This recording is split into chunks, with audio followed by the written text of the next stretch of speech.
guys, welcome back to Neely by Nature. My name is Neely. If you are new to my channel is all about bridging the gap between spirituality and social issues, international news, and also kind of documenting my journey, kind of traveling the world, deciding that, a few months ago I decided that I wanted to sell my things and go see the world and find my purpose and all that, and I decided to create a YouTube channel and take you guys along the ride with me. And so currently I am in Mexico City, and this is officially my second week here. I previously made a week about my first week in Mexico, and so this is going to be about a little bit more about like tips on what to do here, and also kind of the impact Mexico City has had on me. So let's get right into today's video. So one thing I forgot to mention in my last video about Mexico City is transportation. I realized, oh wow, this is like such an important part of traveling anywhere. I kind of did talk about how living, depending on what city, neighborhood you live in, that kind of becomes a deciding factor on like how you can travel, where you can travel, if it's safe to travel. And I'm currently living in Polanco, so it's a very safe neighborhood, very upscale. I think it's one of the most upscale neighborhoods in Mexico City, alongside La Roma, which is also really upscale. So there is a sense of safety. But I didn't really talk about like how to use trains and buses and like Ubers or whatever. That's primarily because I wasn't really using any public transportation my first week here. But my second week in Mexico City, I did use the public transportation bus, and I used it to go from Mexico City. I used it to go from Tepoztlan to Mexico City, and Tepoztlan is about an hour and a half away from Mexico City. And my first week here, I went to Tepoztlan, which is a spiritual village, if you haven't watched my first video. And if you haven't watched that first video on my first week here in Mexico City, definitely go watch that, because I do talk a little bit about Tepoztlan, and I will probably talk about Tepoztlan here in this video. But it's a spiritual community, it's a spiritual village, absolutely gorgeous. But my first week here, when I went to Tepoztlan, I spent, what, almost $50 one way, or maybe both ways, I can't remember, but it was like $50 going there, and then I think $50 coming back with the Uber. And I split it with my niece, so it was really like $25 each. So I didn't think there was anything really wrong with that. But I do understand if you are a solo traveler, or you're traveling on a budget, that could be a lot. So when I went to Tepoztlan, I kind of like finding an Uber on the way back is very, very difficult. And we left kind of late, so the Uber driver was like, yeah, I'm not going to Mexico City. And so we were kind of like, oh my god, what do we do? And he told us there was a bus station not too far from Tepoztlan. It's actually called Tepoztlan bus station.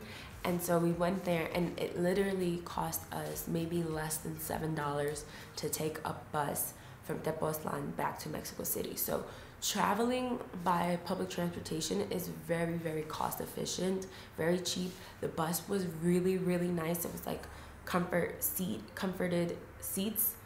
Is that how you say it? Comfort seats? Yeah, it was like cushions. The bus was really clean. And we got here at a really reasonable time, and then we just kind of caught an Uber back home, which cost us like, I don't know, $2-3. Uber is also a really cost-efficient way to travel in Mexico City. I don't think I spent too much on Ubers, like maybe $5, $6, $7. But it also depends on how far you're going. Like if you're going to, an hour and a half away, obviously you can expect to pay a lot more.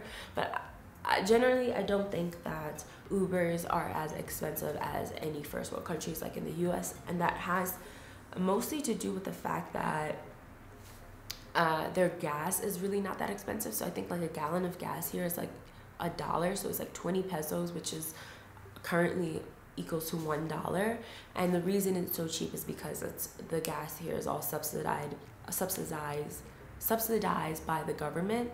So because the gas is subsidized by the government, other gas stations that are independent, it kind of generally makes all the other companies keep their prices down low as well, because they can't compete with the government gas prices. So Ubers really are not that expensive here. And if you're traveling here and you're, you know, a female traveler and you feel scared to travel at night, I would definitely recommend taking an Uber and not walking too far when it's too late at night. So that's my recommendation. But if you are traveling during the day, transportation is fairly easy. There's buses everywhere going everywhere, and all you really have to do is kind of Google map it and you'll figure it out. It's very easy, and if you need help, people definitely do help you. So that is my tip about transportation that I forgot to mention in my last video. The second thing I wanted to talk about in my video, and what I left out in my last one, was the temperature. So if you're coming to Mexico City during December, January, it's not like Tulum, it's not like Cancun. I didn't even really think about it because I was like, oh, it's Mexico, it's always hot. No, it's really freezing cold. Not freezing cold like, you know, it's snowing here. It's like 60, 50 degrees. But coming from Costa Rica where it's so hot, I was like freezing here. So definitely pack like jackets and warm clothes if you're coming during this time of the year. It is pretty cold. What I will say is that the way the weather works in Mexico City is that it's really cold in the morning, and by the afternoon when the sun comes out, that's when it's like peak hours. It'll probably go up to like 70, 75 degrees, and that's when you kind of take off your sweater, and then the temperature drops back again at nighttime. So, you know, it's kind of like, how do you dress? So what I would do is like kind of wear something like this under my sweater, and then during the daytime I kind of take off my sweater and wrap it around my shoulders or my waist and kind of go about my day. But that's kind of pretty much how the weather works here in Mexico City. Because I didn't pack really well, I feel like I kind of got a bit of a cold. If you can like hear it in my voice, I have like a sore throat because of like just the cold air. My Airbnb doesn't have like any AC or heating, so it is pretty cold in the Airbnb, but I think it's also like this for other Airbnbs that I was looking at. I think maybe people think like because it's cold during this time of the year, it's not necessary to have AC or just like heat. So I think this is something you might have to expect. So like definitely pack warm clothing, also warm PJs. Like I only bought one pair of long pants and it was so cold in this Airbnb, so that's something that I definitely wanted to tell you guys about. Next, I wanted to talk about museums. Mexico City has a ton of museums. You should definitely go check them out if you have the opportunity, or maybe at least check one out. Mexico is known for having like so much history, so much rich history. When I went to see the pyramids last week, our tour guide told us that I think Mexico collected over 1,000 artifacts in comparison to like all of Mesoamerica. They have the most artifacts collected, but only about 200 of those artifacts are on display. So I would definitely recommend going to a museum. I really want to go to the anthropology museum, but didn't have enough time. But I did have the opportunity to go see the Frida Kahlo Museum, and it was absolutely amazing. If you are interested, you should get those tickets way beforehand, maybe like weeks beforehand, because it was really difficult finding tickets, even like a week before I decided to go to the Frida Kahlo Museum. It was all sold out on the website, but somehow I like kept looking on different like website and was lucky to get 2 tickets. Do not show up there thinking that you can just purchase tickets, because a bunch of people did that and they were all kind of sent back. They were all turned away. There was a long ass line to get into the museum, so definitely purchase those tickets beforehand. So Frida Kahlo's museum is actually her house, and that they turned into a museum. So it was just really amazing to like be in the presence of her, like of her house, you know, like they actually had like the kitchen still intact, and like her bathroom, not her bathroom, her bedroom, and like her dining room, and like all these artifacts from her home. So it was really cool to like kind of be in a museum that was actually her home. And then it had like all of her paintings and drawings along with Diego, who was her lover. It was honestly amazing just learning about Frida Kahlo's life. If you don't know much about her, definitely go read up on her, or check out the movie that was done about her. I think Salma Hayek plays her. But she is absolutely an inspiration. She was like one of the most inspirational female artists of the time, in a time where female artists were not recognized for their art. Also, you learn a lot about her clothing, which was, you know, very iconic, Frida Kahlo. And I believe she got her inspiration for the way she dresses from the Tijuana woman, and it's a matriarchal society. I think they are located in the southeast of Oaxaca. And so she was inspired by this form of dressing because it was a matriarchal society, and the way the woman dressed was a sign of like strength and independence. And for Frida Kahlo, if you don't know much about her, she also had like I think she suffered from polio. So I think she had like a wooden leg. She had like maybe 20 surgeries on her leg, and she does a lot of artwork about that, about her surgeries, and about like her inability to be a mother. So she has a lot of images about fertility.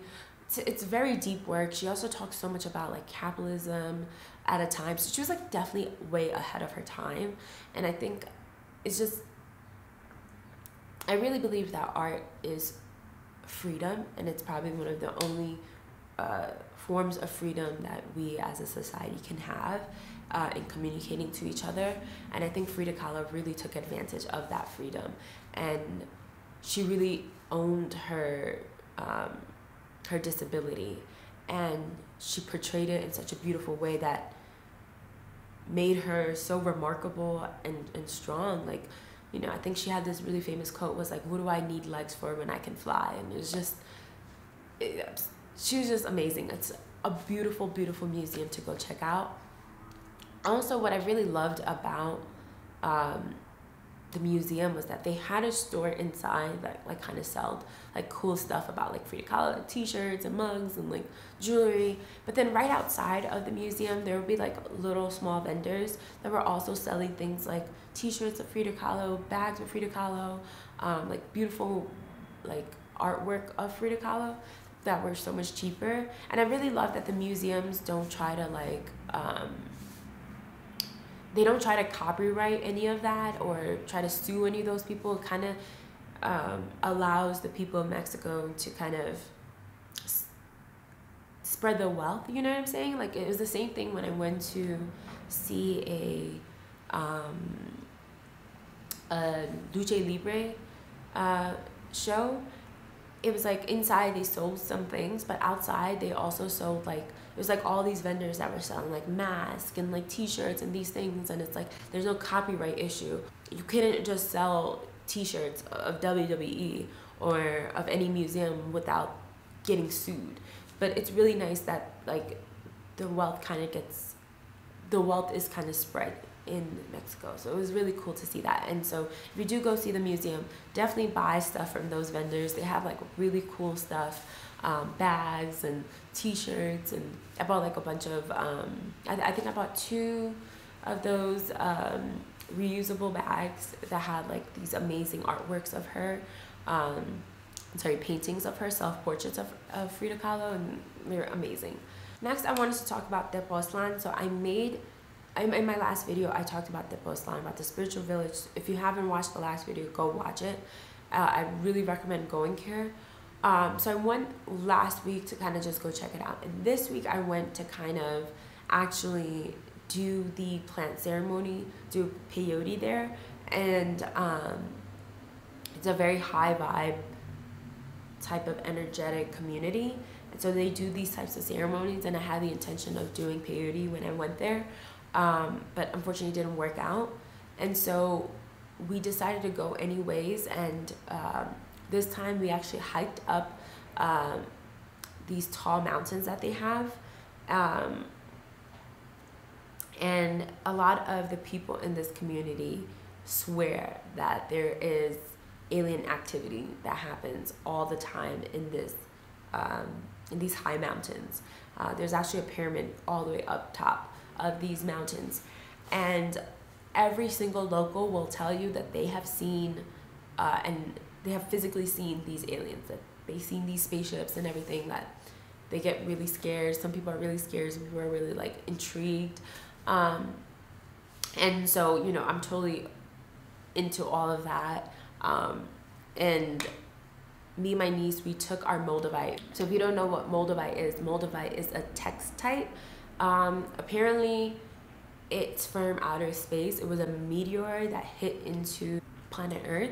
I think it landed in Czech Republic. I'm not sure, but Google it.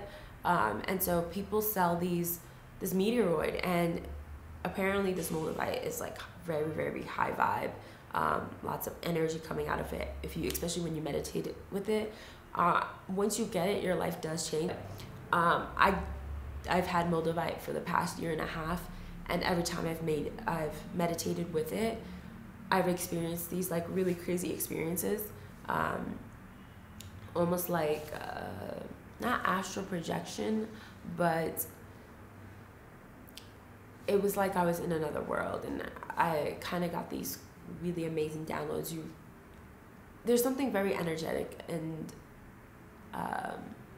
intense about having Moldavite. So me and my niece, we took our Moldavite and we decided to hike up this mountain, and this hike up this mountain was so fucking long. If you decide to do it, be prepared. It's really amazing to do. Not that much of a view when you get to the top, but something to do. And our intention was just to get to the top and meditate. And I swear to God, when we got to the top and we meditated with our Moldavite, the Moldavite in my hand literally started to move. It was literally in my hand and it was twitching on its own. I kept my hand so still and the Moldavite was just twitching. It was fucking crazy. That's all I'm really gonna say about that. When I went home that night, we meditated again, and it felt like there was a presence all around us, not in a bad way, but it felt like the Moldavite since then it felt like my Moldavite is like completely activated. Every time I hold it, I can feel it pulsing, which is very strange. So if you do happen to go to Tepoztlan, definitely hike up that mountain and get you some Molavite, especially if you're into spirituality and stuff and you like meditating. And honestly, if you're not prepared for like communicating with aliens or any of that extraterrestrial life, don't do it. But if you are interested, I think it's something really cool to do. And so the last thing I wanted to talk about in this video before I tell you guys about the impact of Mexico City is COVID. So it's kind of crazy because the new variant Omicron kind of hit. Maybe I learned about it maybe a few weeks ago while I was in Costa Rica, and then within a week it was in the US, and then within a week, another week, it was like in Costa Rica. And so it's become a situation where like everyone's getting sick. Kind of makes you a little afraid to kind of go out. Or if you're not afraid, I don't know, maybe you're like anti-vax, I don't know. But it kind of did change the way I was traveling and the way I was kind of traveling kind of freely, because when I was in Costa Rica, cases were really down, and it was almost like, okay, like we're at the end of COVID and COVID will no longer be something that we'll have to worry about. But this new variant coming out and everyone getting sick, I feel like everyone in Costa Rica, like everyone that I know almost, like in the people in the US, people in Costa Rica that I met, people in Mexico, like this variant is everywhere. And so if you're traveling during COVID, be extra mindful, be careful. People here in Mexico City, everyone wears their mask. Everyone wears their mask outside too. Like I took my mask off and I would walk outside, and then I realized like, wow, everyone has their mask on. So just be respectful of the community here. When you go into establishments, wear your mask. There is a high expectation of wearing your mask. I think people in the US are very relaxed about mask wearing, but in places like Mexico City, they wear their mask, so wear your fucking mask.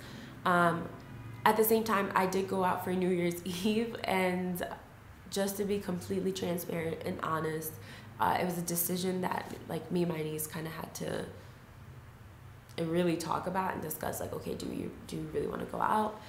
Is it safe for us to go out? But we haven't been out in like 2 years, so we were like, this is our first time going out, and we're in Mexico City, and we really wanted to celebrate the New Year, so we went out, and we actually we wanted to go to this club called Patrick Miller. We tried to go there on Christmas Eve too, and it was like closed, and then we tried to go again and it was closed, but like on the website it was open. I don't know, maybe we're showing up to the wrong area, but whatever.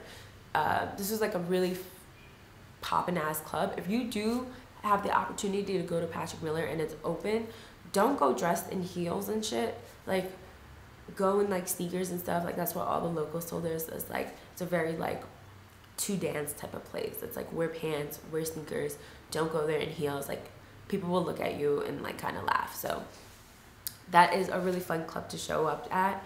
But we ended up going to a bar called Kinky Bar, and it seemed like the most fun because they played American music, and it wasn't fun because they played American music, but because American music is mostly what we know, we wanted to go to a bar that played American music, and Kinky Bar did. And so when we went inside, we immediately realized we were in a gay bar, and we paid so much to get in, so we were just like, okay, we're at a gay bar. And honestly, it was the best night ever. We had so much fun. The people in there were really kind and sweet, and like it was just really cool to like, you know, just kind of let loose and like have fun and like just be free and like kind of relax. It was like we kind of needed to kind of dance out all that we've been like kind of holding in our bodies, and it was just really fun. And like just to bring in the New Year in Mexico City was awesome. So to have like different levels, like different floors. They also had karaoke in there, so definitely go out and check out Kinky Bar. And if COVID is no longer a situation, I would say definitely experience the nightlife here, because it is amazing and Mexican people love to dance. So this brings me to the end of my video, and I just wanted to make a quick recap of about my 2 weeks here in Mexico. I wanted to make this video before I left, so I know I'll probably be able to process my 2 weeks here in Mexico City a little bit better in the next few days, but I still wanted to make this video before I left. And my time here has been nothing short of amazing. It has exceeded my expectations. Before I came to Mexico City, I had the intention to try plant medicine, to try peyote when I got here, and kind of immerse myself into the spirituality aspect of, you know, Mexican indigenous culture. And I did have a bit of that experience, especially when I went to the Pozlan and I did the mezcal, which is the sweat lodge. But I didn't actually experience any of the plant medicine, and so I was a little bummed about that, because I was really looking forward to trying the peyote here, because peyote is actually a plant medicine that kind of that is kind of made in Mexico. I think it like began here. But because I wasn't able to do it, it made me question if like it was meant for me or not. But what I've found is that I think I was guided to not try these plant medicines and just like work through my problems myself, like whatever I was searching for, and in hopes that I would find the answers after I did peyote, I actually found within myself. And I think that was probably the most impact that Mexico City has had on me, is that in these last 2 weeks, I've learned so much about myself. I've been able to really mature in a way to work through my problems. I also got to experience the turn of a year, you know, like from going from 2021 to 2022 here in Mexico City, and that's really amazing. I've also been able to be in a city that's so similar to mine but also so different, and be able to adapt to it, be able to adapt to the culture, the language, be able to pick up on another language, and also to observe like Mexican people. They are such family-oriented people, and it's quite beautiful. It made me really miss my family, especially during the holidays when you're away from them.